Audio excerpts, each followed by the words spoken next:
حملہ ہوا. یہ جو JIT رپورٹ ہے، یہ ابھی تک جو فائنڈنگز اس کے اندر آئی ہیں وہ میں آپ کے سامنے لانا چاہتا ہوں. لیکن میں اس سے پہلے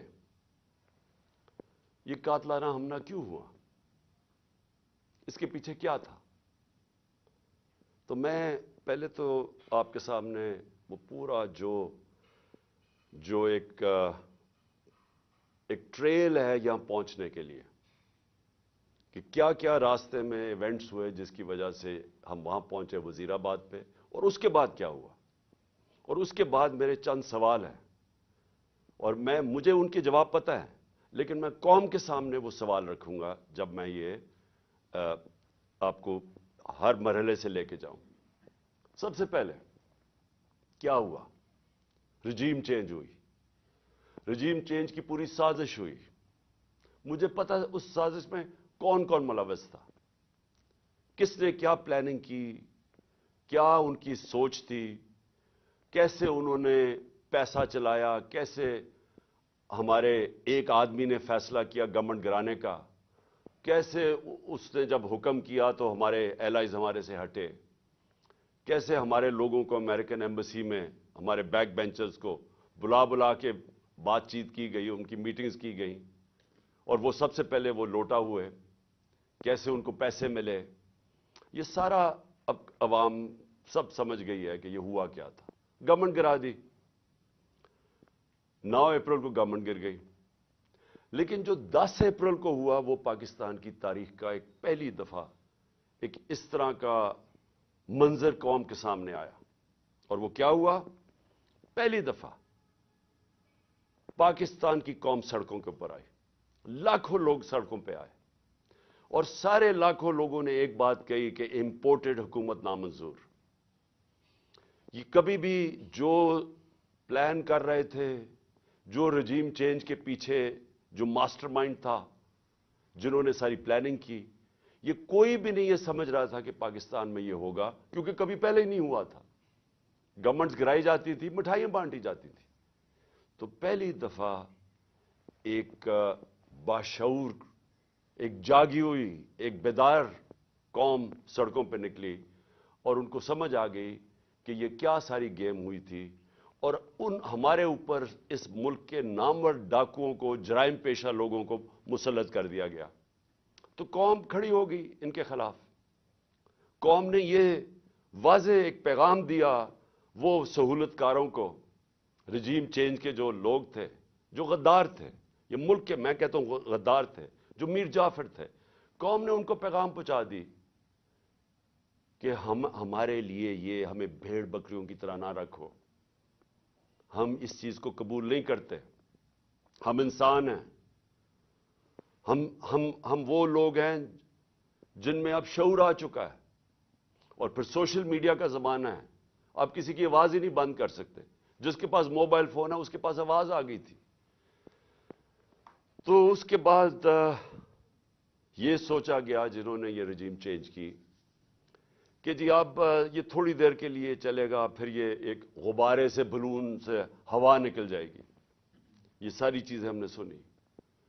پوری گورنمنٹ نے پھر تیاری کی، اور جو ہمارے اوپر ظلم ہوئے، ایک بجائے یہ کہ غلطی کر دی آپ نے، عقل یہ کہتی ہے کہ اگر غلطی ہوگی تو اس سے پیچھے ہٹ جاؤ، ریورس کر دو، الیکشن کروا دو.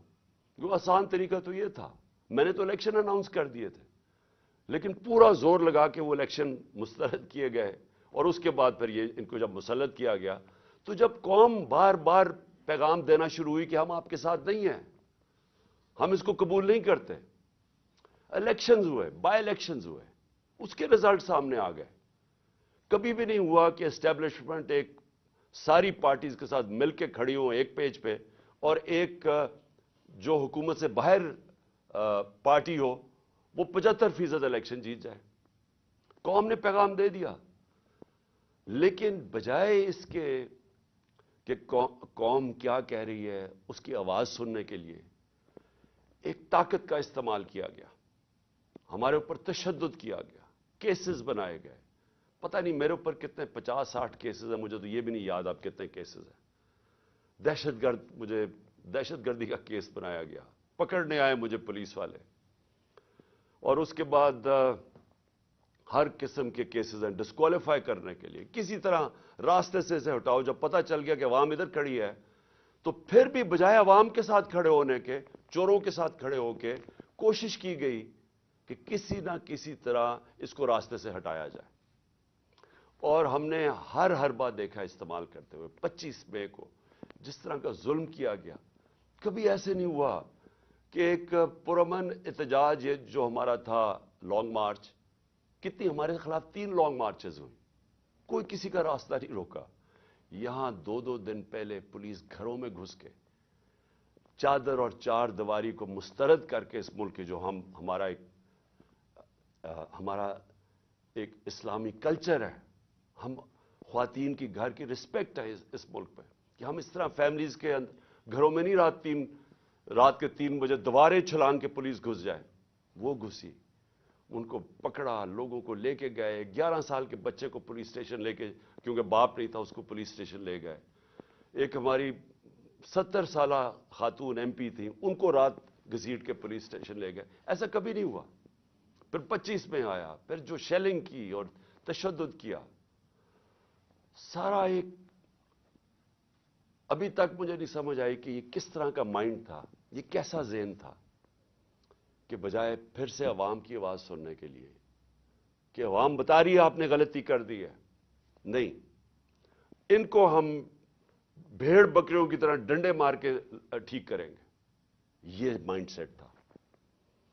اور پھر جب دوسرا بائی الیکشن آیا، ساری پارٹیز ایک طرف، اسٹیبلشمنٹ ایک طرف، اس کے باوجود جب 75% الیکشن 7 یا 8 الیکشنز ہم جیت گئے 11 میں سے، اس کے بعد پھر یہ پلان بنایا گیا۔ پہلے بھی ایک پلان بنا تھا مجھے مارنے کا۔ میں نے کہا کہ میں نے 4 لوگوں کے نام میں نے دے کے اور میں نے باہر ایک ویڈیو بنا کے ملک سے باہر بھجوا دی کہ اگر مجھے کچھ ہوتا ہے تو وہ ویڈیو آ جائے گی۔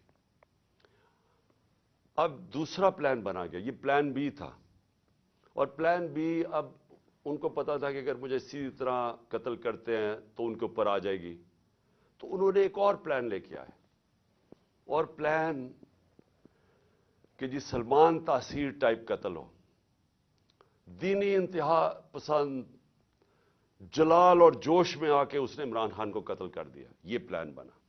اب میں آپ کو اس کا پلان بتاتا ہوں کہ مجھے کب پتا چلا، لیکن یہ شروع کدھر سے ہوا، کیونکہ یہ جے آئی ٹی کی جو رپورٹ ہے اس کے اندر کافی چیزیں آئی ہیں جو میں بعد میں آپ کو بتاؤں گا، کہ اگر کسی کو کوئی شک ہے کہ یہ باقاعدہ ایک پلان بن کے مجھے قتل کرنے کی اسکیم بنی تھی، وہ جو میں آپ کو چیزیں بتاؤں گا آپ کے سب کے شک دور ہو جائیں گے، کہ آپ کو واضح ہو جائے گا کہ کتنی بڑی یہ پلان کر کے سازش کی گئی تھی، اور کوشش یہ بتانا تھا کہ یہ دینی انتہا پسند نے کیا۔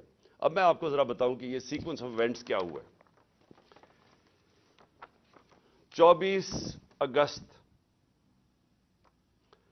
ایک وقار ستی ایک ویڈیو لے کے آتا ہے۔ ویڈیو کدھر بنتی ہے یہ میرا بہت بڑا سوال ہے، یہ کون بناتا ہے یہ ویڈیو، اور جیسے بھی اس کے پیچھے جائیں گے آپ کو پتا چل جائے گا، اور مجھے پتا ہے وہ کون تھے، کہ کس نے یہ ویڈیو بنائی۔ اور ویڈیو کیا ہے؟ عمران خان نے توہین رسالت کر دی، توہین مذہب کر دیا، اور اس کے بعد جناب وہ ویڈیو آگے نکلتی ہے۔ جاوید لطیف پریس کانفرنس کرتا ہے 14 سپٹمبر کو، اور وہ یہ کہتا ہے کہ جناب عمران خان نے بڑا ظلم کر دیا دین کے خلاف، بڑا یہ اس نے لوگوں کے اندر وہ کیا ہے کہ اس نے دین کی کیونکہ کیا ہے تو لوگوں میں اب بڑا غصہ ہے اس کے خلاف۔ پھر مریم نواز، بڑا اس کو دین کی پرواہ ہے، وہ بہت تکلیف لیتی ہے کہ کوئی دین کے خلاف بات نہ کر دے، تو مریم نواز کو بھی جوش آ جاتا ہے، اور وہ 15 سپٹمبر کو وہ بھی پریس کانفرنس کر دیتی ہے۔ اس سے پہلے میں بھول جاؤں کہ ایک ملک کا ایک بہت بڑا دینی آدمی رانا ثناء اللہ، اس کو بھی جوش آتا ہے، وہ 14 تاریخ کو ایک